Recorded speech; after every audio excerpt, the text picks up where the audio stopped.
जय हिंद जय भारत। क्या हाल है आप सभी की? उम्मीद करते हैं सब अच्छे होंगे, बढ़िया होंगे, अपने अपने घर पर मौज काट रहे हैं। तो थोड़ा सा यहाँ पर प्रॉब्लम चल रही है। प्रॉब्लम नहीं मतलब कि किसी का यहाँ पर निर्माण कार्य चल रहा है, तो उसी वजह से थोड़ा सा मशीन चल रही है जो मसाला घोल कर डालती है ना, जो लेंटर के लिए, वो चल रही है। तो थोड़ा सा यहाँ पर मैनेज कर लेना। तो हम बात करते हैं यहाँ पर मिडिल ईस्ट के बारे में, वेस्टर्न देशों के बारे में। क्योंकि देखा जाए तो यहाँ पर जो वेस्टर्न देश है उन्होंने स्नैपबैक सैंक्शंस ईरान के ऊपर लगा दिया। यानी कि यहाँ पर ईरान के ऊपर प्रतिबंध रहेंगे। वो अपना तेल नहीं बेच सकता, वो अपना यहाँ पर किसी तरह का कोई व्यापार नहीं कर सकता। इनफैक्ट यहाँ पर उसके ऊपर आर्म्स एम्बार्गो लगा दिया गया है। यानी कि यहाँ पर वो किसी विदेश से अपने लिए हथियार भी नहीं खरीद सकता है।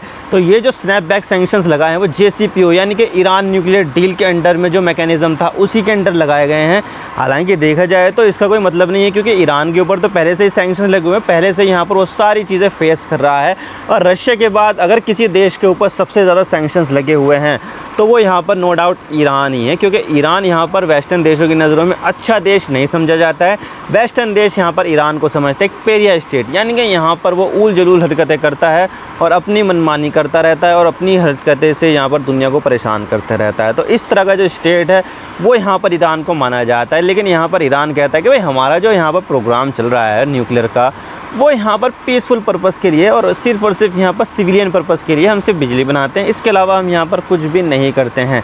लेकिन यहाँ पर क्या हुआ, रिसेंटली हमने देखा कि 12 दिन का यहाँ पर ईरान और इजराइल के बीच में युद्ध चला, जिसमें क्या हुआ कि जो ईरान की जो न्यूक्लियर साइट्स थी उसके ऊपर इजराइल यहाँ पर अटैक कर रहा था, लेकिन वो उसको तबाह नहीं कर पा रहा था। लेकिन फिर बाद में यहाँ पर क्या हुआ कि इजराइल ने बार बार अमेरिका को रिक्वेस्ट की कि भाई जल्दी से यहाँ पर आ जाइए और हम यहाँ पर इसका फ़ायदा उठाकर ईरान के न्यूक्लियर साइट्स को बर्बाद कर देंगे। तो शुरुआत में यहाँ पर आनाकानी करता रहा, लेकिन यहाँ पर जब 12वां दिन आया तो उसने अपने B-2 बॉम्बर विमानों को उड़ाया और ईरान के तीनों न्यूक्लियर साइट जो अंडरग्राउंड थी उसको यहाँ पर तबाह कर दिया। अब देखा जाए तो यहाँ पर उससे पहले हलचल हुई थी और लगभग 440 किलोग्राम का जो इनरिच्ड यूरेनियम था 60% की उसकी मतलब कि प्योरिटी वाला, उसको यहाँ पर मूव करने की भी यहाँ पर जो है ना देखी गई है कि तस्वीरें कि ईरान ने यहाँ पर तबाह होने से पहले अपना जो न्यूक्लियर मटेरियल है उसको यहाँ पर हटा दिया है। तो देखा जाए तो यहाँ पर दुनिया वाले यही सोचते हैं कि ईरान ने अपना जो न्यूक्लियर वेपन्स के लिए जो फ्यूल है वो यहाँ पर बचा लिया 440 किलो, जिसकी वजह से यहाँ पर वो इस यूरेनियम से लगभग 10 या 11 न्यूक्लियर बॉम्ब बना सकता है। तो अब यहाँ पर रिसेंटली अमेरिका ने उसको वापस मांगा, तो ईरान ने यहाँ पर कह दिया कि भाई अनएक्सेप्टेबल है, ऐसा कुछ नहीं होने वाला है। अमेरिका ने यहाँ पर ये पेशकश की थी कि तुम अपना जो 440 किलो का जो यूरेनियम है ना वो हमें दे दो और उसके बदले में हम 3 महीने तक तुम्हें सैंक्शन से रिलीफ दे देंगे। 3 महीने तक भाई, जब उसके पास न्यूक्लियर वेपन्स के लिए न्यूक्लियर फ्यूल रहेगा ही नहीं तो वो क्या कद्दू बना पाएगा? और उसके ऊपर भी तुम 3 महीने के सैंक्शन रिलीफ दे रहे हो, उसके बाद यहाँ पर फिर से सैंक्शंस लग जाएंगे। तो ईरान ने सीधा सीधा कह दिया कि ये अनएक्सेप्टेबल है, हम यहाँ पर इसको एक्सेप्ट नहीं कर सकते हैं। तो यहाँ पर क्या बात है, क्यों यहाँ पर जो वेस्टर्न देश है ईरान से कितना ज़्यादा चिढ़ते हैं और क्यों यहाँ पर ईरान के ऊपर प्रतिबंध लगा रखे हैं, आज इसके बारे में पूरी डिटेल के साथ बात करते हैं। क्या मसला है और क्या है यहाँ पर ये ईरान का न्यूक्लियर प्रोग्राम, सब बात करते हैं। लेकिन उससे पहले आप चैनल पर नए हो ना, सब्सक्राइब जरूर कर देना। आपके एक सब्सक्रिप्शन से हमारा कंटेंट बनाने की मोटिवेशन मिलती है। आप क्या सोचते हो, क्या ईरान के ऊपर यहाँ पर प्रतिबंध लगने चाहिए या फिर ईरान के ऊपर जो प्रतिबंध लगे हो उसको हटा देना चाहिए? कमेंट सेक्शन में ज़रूर बताइएगा। तो चलो शुरू कर दो।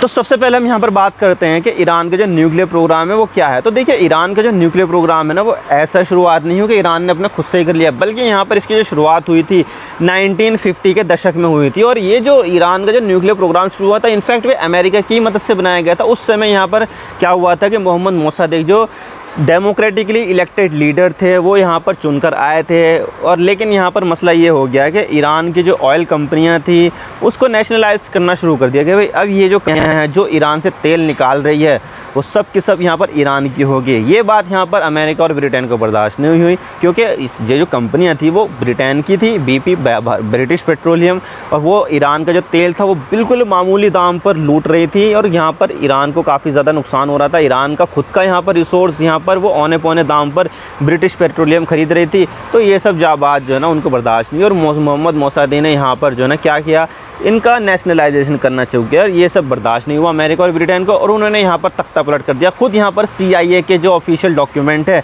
जो बाद में डीक्लासीफाई हुए, उसमें यहाँ पर ये खुलासा हुआ कि हमने मोहम्मद मोसादी को तख्ता पलट करके हटवा दिया। और उसके बाद कौन आया? मोहम्मद रेज़ा शाह, जो एक मतलब कि मान लीजिए कि किंग की तरह बिहेव करता था। भाई डेमोक्रेटिकली इलेक्टेड सरकार को तुमने हटाकर एक डिक्टेटर लगा दिया तुमने। भाई जो तुम यहाँ पर काम करते हो भाई डेमोक्रेसी को प्रोटेक्ट करना, डेमोक्रेसी लाना, लिबरल थॉट लेकर आना, वो सब के सब तुमने अपने फ़ायदे के लिए ईरान में तबाह कर दिया। और तुमने यहाँ पर ईरान में उसकी कब्र खोद के उसको दफना दिया।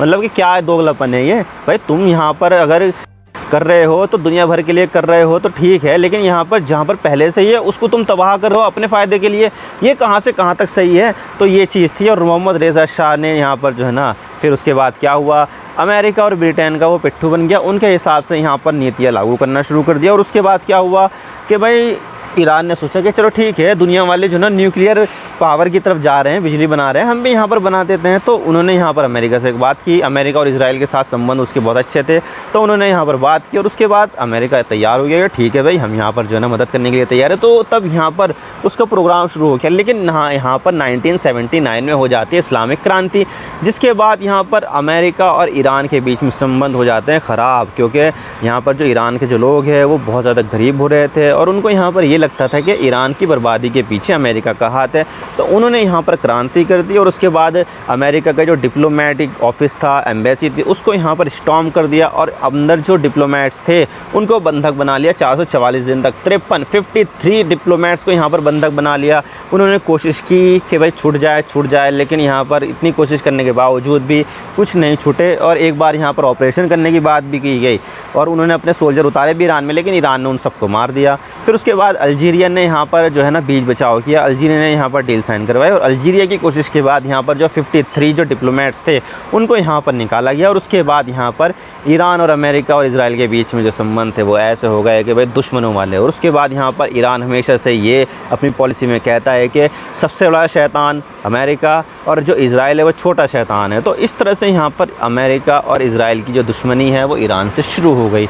लेकिन यहाँ पर जो न्यूक्लियर प्रोग्राम था उसका क्या करे, तो उन्होंने यहाँ पर सोचा कि यार हमारा जो युद्ध है वो इराक़ के साथ 8 साल तक चला था। उसके बाद यहाँ पर इस्लामिक क्रांति के बाद इराक़ के साथ वॉर चला था 8 साल तक, 1980 से लेकर 1988 तक। तो सारे के सारे जो हथियार थे वो ख़त्म हो गए, उनको पता नहीं चला कि किस तरह से क्या बनाया जाए। तो उन्होंने यहाँ पर सोचा कि चलो मिसाइल के ऊपर कोशिश करते हैं। फिर उनका जो न्यूक्लियर प्रोग्राम था उन्होंने भी सोचा कि यार ये जो न्यूक्लियर प्रोग्राम है इससे हम यहाँ पर अपने लिए कुछ ना कुछ जो है ना प्रोडक्टिव चीज़ बना सकते हैं। तो उन्होंने यहाँ पर कोशिश की न्यूक्लियर वेपन्स बनाने की और यहाँ पर उसके लिए प्योरिटी भी बढ़ा दी। भाई न्यूक्लियर वेपन्स बनाने के लिए जो यूरेनियम है ना उसकी 90% से ज़्यादा प्योरिटी होनी चाहिए, तभी यहाँ पर एक फिसाइल मटेरियल बन सकता है जो न्यूक्लियर वेपन्स में काम आ सकता है। तो उन्होंने यहाँ पर जो है ना ये करने की कोशिश की और लगातार यहाँ पर करते गए। तो फिर बाद में यहाँ पर क्या हुआ कि वेस्टर्न देशों को इसके बारे में पता चला और कई सारे सैंक्शंस यहाँ पर ईरान के ऊपर लगा दिए गए। तो इससे यहाँ पर ईरान का जो न्यूक्लियर प्रोग्राम था वो काफ़ी ज़्यादा स्लो हो गया। और उसके बाद यहाँ पर जो ईरान के जो न्यूक्लियर साइंटिस्ट थे उनका भी असैसिनेशन करना शुरू कर दिया। तो इससे यहाँ पर उसका जो रफ्तार थी न्यूक्लियर प्रोग्राम की वो धीरे धीरे यहाँ पर जो ना स्लो होती गई और अब यहाँ पर जो ना काफ़ी ज़्यादा स्लो हो गई। लेकिन उसके बाद यहाँ पर ईरान की जो सैंक्शंस लगे हुए थे उससे काफ़ी ज़्यादा परेशान हो गया और यहाँ पर कोशिश की कि यार ये जो सैंक्शंस है हट जाए, हम यहाँ पर ये जो प्रोग्राम है वो आगे बढ़ाते नहीं है, हम यहाँ पर न्यूक्लियर वेपन बनाएंगे नहीं। और बोला कि हम यहाँ पर जो है ना बातचीत करना चाहते हैं और हम यहाँ पर डील साइन करना चाहते हैं। तो यहाँ पर कई सारे देशों के बीच में यानी कि अमेरिका, रशिया, चाइना, इसके अलावा फ्रांस, जर्मनी और यूके के बीच में डील साइन हुई, जिसमें यहाँ पर ईरान भी पार्टी था और साइन हुआ यहाँ पर JCPOA यानी कि जिसको हम यहाँ पर बोलते हैं ईरान न्यूक्लियर डील। तो यहाँ पर साइन हो गई। लेकिन मसला यहाँ पर यह आ जाता है कि 2016 में जीत कर आ जाते हैं डोनाल्ड ट्रंप, जिनको यहाँ पर काफ़ी ज़्यादा प्रो इजराइल माना जाता है। प्रो इजराइल ये है कि उन्होंने जेरूसलम को इजराइल की एम्बेसी बता दिया और इसके अलावा गोलन हाइट को इजराइल की टेरिटरी बता दिया और अपनी जो एम्बेसी है वो भी यहाँ पर जेरूसलम में शिफ्ट कर दी। तो काफ़ी ज़्यादा ऐसे एक्शन उन्होंने लिए जिससे यहाँ पर इजराइल को काफ़ी ज़्यादा फ़ायदा हो रहा था। तो उन्होंने यहाँ पर इजराइल ने सोचा कि भाई अभी तक के इतिहास के सबसे ज़्यादा प्रो इजराइल प्रेसिडेंट आए हैं तो इससे कुछ ना कुछ यहाँ पर बेनिफिट ले लेते हैं। तो जो JCPOA साइन हुआ था वो इजराइल इसके अगेंस्ट था और वो नहीं चाहता था कि ईरान को किसी भी तरह के सैंक्शंस में राहत मिले, तो उन्होंने यहाँ पर लॉबिंग शुरू कर दी। और उसके बाद क्या हुआ, ये जो JCPOA था वो यहाँ पर बैठ गया और उसके बाद अमेरिका ने इसको यहाँ पर क्या किया, अपने आप को इससे हटा दिया कि भाई हम यहाँ पर इसको मानेंगे नहीं, हम यहाँ पर वापस से ईरान के ऊपर सैंक्शन लगा देंगे। तो वापस से ईरान के ऊपर सैंक्शन लग गए। तो मतलब यहाँ पर क्या हो जाता है कि भले से यहाँ पर ये जो डील थी वो कायम थी, लेकिन फिर भी यहाँ पर ईरान के ऊपर सैंक्शन लग गए। तो मतलब यहाँ पर इस डील का कोई फ़ायदा नहीं हुआ, ईरान के ऊपर तो सैंक्शन फिर भी लग गए हैं। तो यहाँ पर क्या करे, तो कुछ समय तक तो ईरान ने यहाँ पर इस डील के अंडर में जो काम थे वो किए, लेकिन फिर उसके बाद में यहाँ पर उसका वायलेशन करना शुरू कर दिया कि भाई हम यहाँ पर इसको मानेंगे नहीं। और जो प्योरिटी की जो लिमिट थी 3.67% की, उसको यहाँ पर जो है ना 60% तक यहाँ पर करना शुरू कर दिया। और अभी भी यहाँ पर देखा जाए तो 440 यहाँ पर जो किलो यूरेनियम है वो 60% की प्योरिटी वाला है। और इसी को देखते हुए इजराइल यहाँ पर चिढ़ गया था। इजराइल यहाँ पर गाज़ा के साथ वॉर कर रहा था, तो उन्होंने सोचा कि यार डोनाल्ड ट्रंप वापस से प्रेसिडेंट बन गए हैं, तो उनसे यहाँ पर कुछ ना कुछ फेवर ले लेते हैं। और उन्होंने यहाँ पर बिना बात के, बिना किसी मतलब के जून में यहाँ पर ईरान के ऊपर अटैक करना शुरू कर दिया और ईरान को यहाँ पर काफ़ी ज़्यादा नुकसान पहुँचाया था। लेकिन फिर यहाँ पर क्या हुआ, इजराइल की हालत यहाँ पर काफ़ी ज़्यादा ख़राब होने लगी, क्योंकि ईरान ने भी रिटेलिएट करना शुरू कर दिया था और उसके जो इंटरसेप्टर मिसाइल्स थी वो यहाँ पर ख़त्म होनी शुरू हो गई। और उन्होंने यहाँ पर अमेरिका से रिक्वेस्ट की, भाई यहाँ पर तुम एंट्री ले लो और ईरान के ऊपर अटैक करना शुरू कर दो। तो ईरान के ऊपर अटैक करने की बात पर डोनाल्ड ट्रंप ने कह दिया कि यार अभी देखते हैं, मैं 2 हफ्ते में यहाँ पर फैसला ले लेता हूँ। तो 2 हफ्ते तो छोड़िए, अगले दिन ही यहाँ पर उन्होंने अपना B-2 विमान से ईरान की बॉम्बिंग शुरू कर दी और ईरान के 3 न्यूक्लियर साइट्स को यहाँ पर अटैक करके उसको ख़त्म कर दिया। लेकिन फिर बाद में यहाँ पर ये पता चली कि ईरान ने तो अटैक होने से पहले अपना 440 किलो का जो यूरेनियम था प्योरिटी वाला, 60% प्योरिटी वाला, उसको यहाँ पर शिफ्ट कर दिया और कहीं और लेके चले गए। तो भले से यहाँ पर अमेरिका ने ईरान के न्यूक्लियर साइट्स को तबाह कर दिया, लेकिन न्यूक्लियर वेपन्स का जो यूरेनियम है वो तो ईरान के पास अभी भी है, तो अभी भी यहाँ पर ये बना सकता है। तो इसी को लेकर यहाँ पर अमेरिका ने ऑफ़र किया ईरान को कि भाई